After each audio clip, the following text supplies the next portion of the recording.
अस्सलाम वालेकुम जी, मेरा नाम ज़करिया है और एक दफ़ा फिर आप मुझे देख रहे हैं नश्तर न्यूज़ पर। गुज़िश्ता किसी वीलॉग में मैंने शायद ये ज़िक्र किया था कि कराची में जो 2 अफ़वाहें गर्दिश कर रही हैं, एक अल्ताफ़ हुसैन की वापसी और दूसरा फ़ारूक सत्तार साहब और डॉक्टर इशरतुल इबाद साहब की जानिब से एक नई एमक्यूएम बनाने की कोशिशें।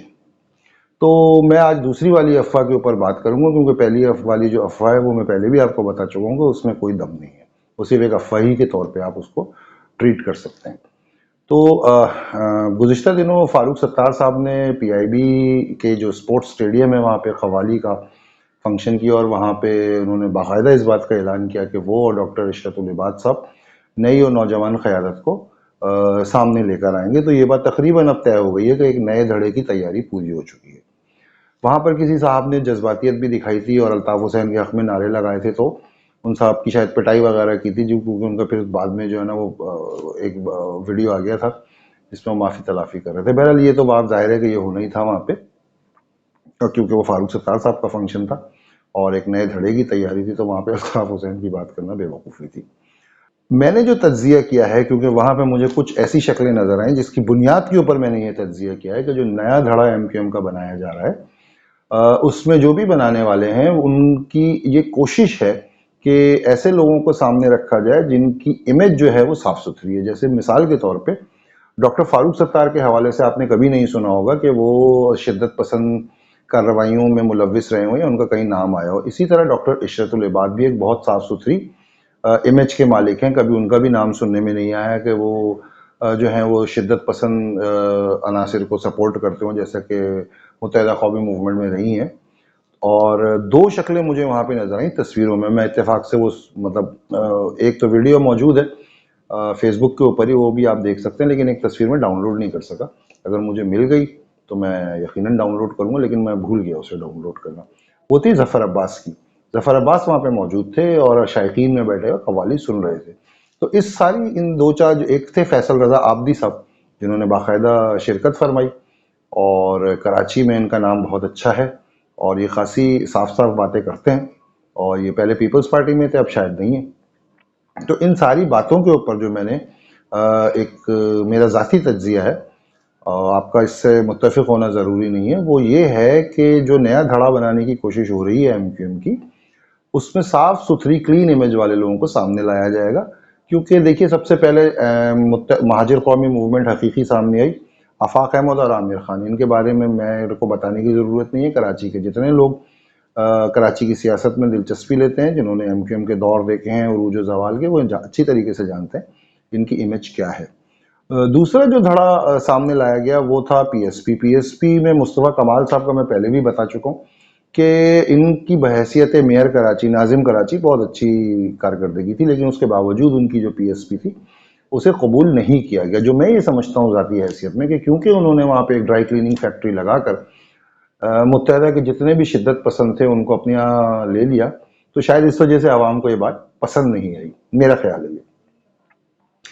तीसरी मुत्तहिदा कौमी मूवमेंट हैदराबाद। देखें, अगर आप कागज़ों में देखें तो मुत्तहिदा कौमी मूवमेंट की जो रजिस्ट्रेशन है वो डॉक्टर फारूक सत्तार के पास है, जो कि इस्लामाबाद में रजिस्टर्ड है, जहाँ तक मेरी याददाश्त काम कर रही है। तो मुत्तहिदा कौमी मूवमेंट का नाम इस्तेमाल करने का जो हक़ है वो डॉक्टर फारूक सत्तार ही के पास है, क़ानूनी तौर पर। अब वो कोई और इस्तेमाल कर ले और ये डॉक्टर साहब ना करें, वो एक अलग बात है, वो किसी नए नाम से ले आएँ, तो ये अब उनकी अपनी मर्ज़ी है, इसमें हम लोग तो कुछ भी नहीं कह सकते।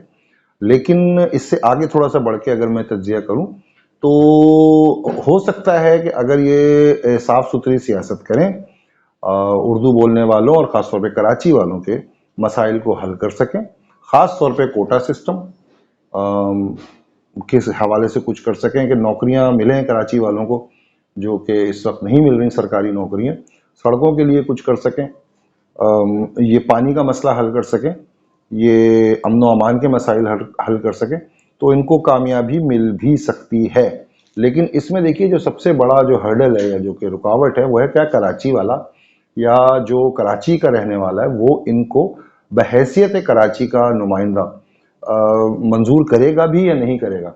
मैं पहले भी कह चुका हूँ कि देखिए वोट किसी को डलना वो इतना बड़ा क्राइटेरिया नहीं है, वो डल जाते हैं वोट, वो मसला नहीं है। बात यह है कि क्या अवाम इन्हें अपना अगला मसीहा तस्वुर करने को तैयार है, क्योंकि एक मसीहा की बास्केट में इन्होंने 30 साल 35 साल से अंडे डाल के रखे हुए थे, उर्दू बोलने वालों ने और कराची वालों ने, जो कि चौराहे में फूट गया।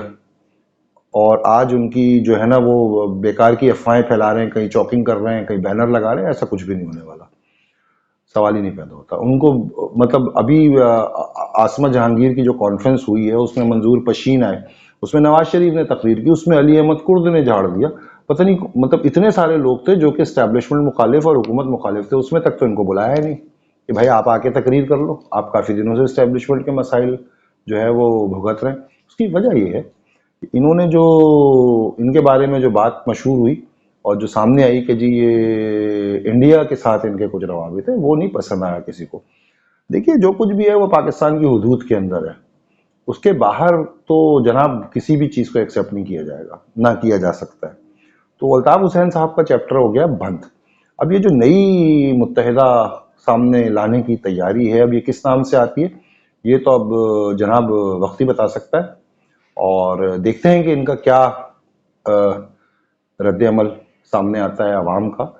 जहाँ तक इलेक्शन का ताल्लुक है तो बातें तो ये हो रही हैं कि जी इमरान खान साहब को घर भेजने की तैयारी है, और नवाज शरीफ साहब से बात हो गई है, उनके कुछ मुतालबात हैं, वल्लाह आलम बिस्सवाब।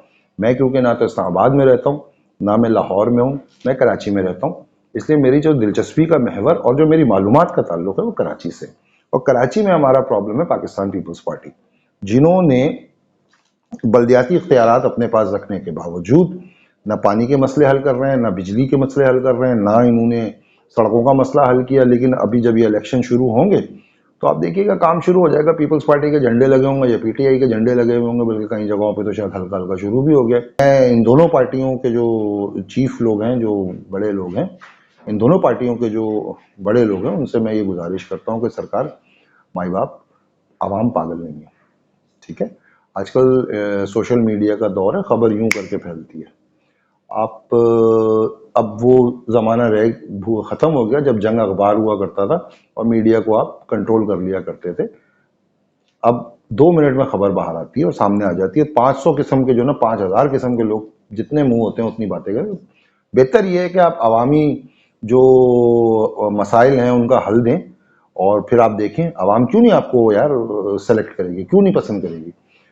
जहां तक पीपल्स पार्टी का ताल्लुक है, बेशक वो अपने कारकुनान को बहुत नवाजते हैं, उनका कारकुन उनसे बहुत खुश है, लेकिन कराची उनका वोट बैंक इस वक्त तक नहीं है, ना पहले था ना अब है। इसके साथ ही मैं अपना ये व्लॉग खत्म करता हूँ, इस गुजारिश के साथ अपना बहुत ख्याल रखिएगा और अपने इर्द गिर्द का बहुत ख्याल रखिएगा, खासतौर पे इन दिनों जबकि इतनी महंगाई हो गई है, हद से ज़्यादा महंगाई हो गई है। मतलब कि आप क़ुव्वत ख़रीद आपकी ख़त्म होती जा रही है, लेकिन अगर कोई किसी के लिए कुछ कर सकता है, किसी की मदद कर सकता है, किसी के घर राशन डलवा सकता है, किसी भी तरीके से यार जज्बाती तौर पे भी अगर साइकोलॉजिकल उसको अगर वो दे सकता है सपोर्ट, तो ज़रूर दे, क्योंकि यही वो वक्त है जब हमें एक दूसरे की ज़रूरत है। इसके साथ ही मैं आज का व्लॉग ख़त्म करता हूँ। अल्लाह हाफ़िज़।